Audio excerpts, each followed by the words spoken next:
భారతీయులను అత్యంత కిరాతకంగా చంపుతుంటే ఇక్కడ కరాచీ పేరుతో బేకరీ నడుపుతున్న సిగ్గుచేటని జన జాగరణ సమితి కన్వీనర్ వాసు అన్నారు. సోమవారం విశాఖ వెంకజీపాలెం పెట్రోల్ బంక్ సమీపంలో ఉన్న కరాచీ బేకరీ వద్ద కరాచీ బేకరీ పేరు తీసివేయాలని కోరుతూ ప్లకార్డులు నిరసన తెలిపి అనంతరం మీడియాతో మాట్లాడారు. యావత్ దేశంలో ఉన్నటువంటి కరాచీ బేకరీ పేర్లను తొలగించి మార్పు చేయాలన్నారు. లేని పక్షంలో కరాచీ బేకరీ యాజమానులపై దేశద్రోహం కేసులు పెట్టాలన్నారు. పాకిస్తాన్ లో ఈ తరహా వ్యాపారాలు బేనారస్ పేరుతో పెడితే పాకిస్తానీలు సహించగలరా అని ప్రశ్నించారు. రానున్న 10 రోజులలో కరాచీ బేకరీల పేర్లను మార్పు చేయని పక్షంలో పెట్రోల్ కోసి తగలపెడతామని హెచ్చరించారు. వారు చేస్తున్న వ్యాపారాలకు మేము అడ్డంకి కాదని కేవలం పేరు మార్పు చేస్తే బాగుంటుందని అన్నారు.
భారతీయులను అత్యంత కిరాతకంగా చంపేస్తుంటే మనము ఇక్కడ కొంచెం కూడా సిగ్గు శరం లేకుండా కరాచీ బేకరీల పేరుతో ఊరేగడం ఎంతవరకు సబబు?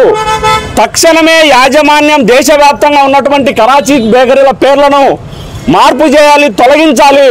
లేకపోతే కేంద్ర ప్రభుత్వం ఈ కరాచీ బేకరీల యాజమాన్యంపై దేశద్రోహం కేసు పెట్టాలని జనజాగరణ సమితి డిమాండ్ చేస్తుంది.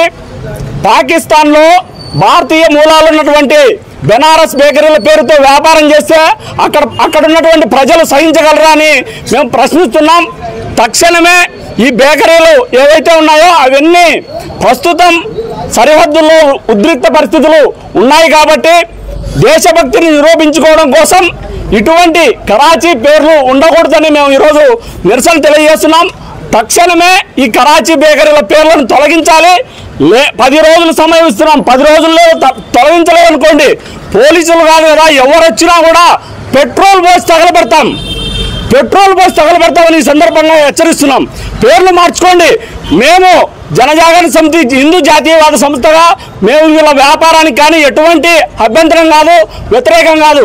కేవలం కరాచీ అనే పేరుకు మాత్రమే వ్యతిరేకం. కాబట్టి తక్షణమే పేరు మార్చుకోవాలి, లేకపోతే తీవ్ర పరిణామాలు ఎదుర్కొంటారని హెచ్చరిస్తున్నాం.